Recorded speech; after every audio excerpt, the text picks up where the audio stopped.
Pakistan this week میں ایک بار پھر خوش آمدید۔ اقتدار میں واپسی کے لیے کسی غیر ملکی طاقت کو سپورٹ نہیں کرتا۔ سابق وزیر اعظم عمران خان نے کہا، مسئلہ کشمیر کے حل کے لیے پرعزم قیادت کی ضرورت ہے۔ میں نے کبھی نہیں سوچا کہ نومبر میں آرمی چیف کس کو بنانا ہے۔ غیر ملکی میڈیا کو دیے گئے انٹرویو میں سابق وزیر اعظم کا مزید کیا کہنا تھا، جانیں گے اس رپورٹ میں۔ غیر ملکی میڈیا کو دیے گئے انٹرویو میں سابق وزیر اعظم عمران خان نے کہا کہ دو حکمران خاندان قانون کی حکمرانی میں آنے سے انکاری ہیں۔ انہیں قانون کے زمرے میں لانا سب سے بڑا چیلنج ہے۔ انہوں نے کہا کہ پاکستان اور بھارت کے درمیان ایک مسئلہ ہے، وہ ہے کشمیر۔ مسئلہ کشمیر کے حل کے لیے پرعزم قیادت کی ضرورت ہے۔ سابق وزیر اعظم کا کہنا تھا کہ پچھلی حکومتوں کو کرپشن کی وجہ سے نکالا گیا، لیکن ہماری واحد حکومت ہے جس پر کرپشن کا الزام نہیں، جبکہ موجودہ حکمران معیشت کا روڈ میپ دینے کے بجائے خود کو کرپشن سے بری کر رہے ہیں۔ پاکستان نے آئی ایم ایف سے بڑا مطالبہ کر دیا، حکومت اور آئی ایم ایف کے درمیان معاہدے پر اتفاق۔ وزیر خزانہ مفتاح اسماعیل نے کہا، آئی ایم ایف پیکج میں 1 سال کی توسیع اور قرض کی رقم بڑھنے کی توقع ہے۔ مزید جانتے ہیں اس رپورٹ میں۔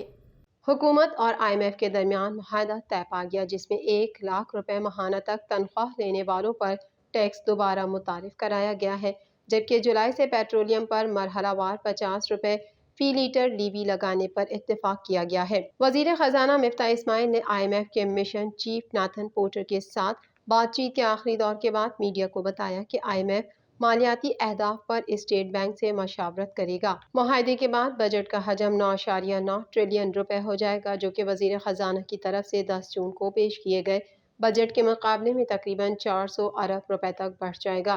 حکومت نے سالانہ 150 ملین روپے کمانے والے افراد اور کمپنیوں پر 1% انکم سپورٹ لیوی، سالانہ 200 ملین روپے آمدن والوں پر 2%، 250 ملین روپے سالانہ آمدنی والے افراد پر 3% اضافی اور 300 ملین روپے سالانہ کمانے والوں پر 4% اضافی شرح عائد کرنے کا فیصلہ کیا ہے۔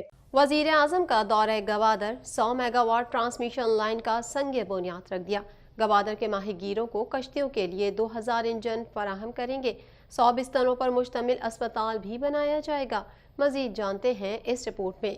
وزیر اعظم شہباز شریف ایک روزہ دورے پر گوادر پہنچے۔ قائم مقام گورنر بلوچستان جان محمد جمالی اور وزیر اعلیٰ بلوچستان عبدالقدوس بزنجو نے صوبائی وزراء کے ہمراہ وزیر اعظم کا استقبال کیا۔ اس موقع پر وزیر اعظم نے گوادر ڈیولپمنٹ اتھارٹی اور انڈس اسپتال کے درمیان گوادر میں 100 بستروں پر مشتمل بین الاقوامی معیار کے اسپتال کے لیے مفاہمتی یادداشت پر دستخط کی سرپرستی کی۔ گوادر میں بین الاقوامی معیار کا یہ اسپتال مقامی لوگوں کو علاج معالجے کی معیاری سہولیات فراہم کرے گا۔ وزیر اعظم نے گوادر بندرگاہ کے دورے کے بعد گوادر بزنس سینٹر میں مقامی ماہی گیروں سے ملاقات کی۔ اس موقع پر انہوں نے ماہی گیروں کی کالونی کے لیے 200 ایکڑ اراضی مختص کرنے کا اعلان کیا۔ ماہی گیروں کو کشتیوں کے انجن فراہم کرنے کا بھی اعلان کیا اور کہا کہ انہیں انجن میرٹ کی بنیاد پر فراہم کیے جائیں گے۔ دریں اثنا وزیر اعظم نے 100 mega what Iran Makran transmission line کا سنگ بنیاد بھی رکھا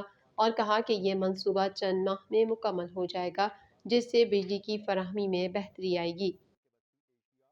عامر لیاقت کی قبر کشائی اور پوسٹ مارٹم کا حکم معطل۔ عامر لیاقت حسین کے بچوں کی درخواست پر سندھ ہائی کورٹ کے 2 رکنی بینچ کی سماعت۔ عدالت نے عامر لیاقت کے پوسٹ مارٹم پر حکم امتناع جاری کر دیا۔ مزید احوال اس رپورٹ میں۔ سندھ ہائی کورٹ نے عامر لیاقت کے پوسٹ مارٹم کا جوڈیشل مجسٹریٹ کا حکم معطل کر دیا۔ عامر لیاقت حسین کے صاحبزادے اور صاحبزادی نے جوڈیشل مجسٹریٹ کے 23 جون کے حکم کے خلاف سندھ ہائی کورٹ میں ایک آئینی درخواست دائر کی۔ درخواست میں عامر لیاقت کا پوسٹ مارٹم روکنے اور درخواست کو فوری سماعت کے لیے مقرر کرنے کی بھی استدعا کی گئی تھی۔ عامر لیاقت حسین کے بچوں کی درخواست پر سندھ ہائی کورٹ کے 2 رکنی بینچ نے سماعت کی، جس میں عدالت نے مختصر سماعت کے بعد عامر لیاقت کے پوسٹ مارٹم پر حکم امتناع جاری کر دیا۔ عدالت نے جوڈیشل مجسٹریٹ شرکی کا عامر لیاقت کا پوسٹ مارٹم کرانے کا حکم معطل کر دیا۔ کاروباری دنیا سے بھی خبر شامل کر لیتے ہیں۔ وزیر اعظم شہباز شریف کا بڑی صنعتوں پر سپر ٹیکس لگانے کے اعلان کے بعد سابق وزیر خزانہ شوکت ترین کا کہنا ہے کہ 10% ٹیکس لگانے سے انڈسٹریاں بند ہونا شروع ہو جائیں گی۔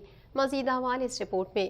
سابق وزیر خزانہ شوکت طرین نے کہا کہ یہ غریبوں کی باتیں کرتے ہیں لیکن خیال نہیں کرتے۔ ٹیکس کے اعلان کے بعد اسٹاک مارکیٹ گر گئی، الیکشن نہ ہوئے تو ہمارا حال بھی سری لنکا جیسا ہو جائے گا۔ شوکت طرین نے کہا کہ موجودہ حکومت معیشت پر جھوٹ نہ بولے، مہنگائی کا طوفان آئے گا، فیکٹریاں بند ہو جائیں گی، روپیہ آج پھر گر گیا، ان پر کوئی بھروسہ نہیں کر رہا۔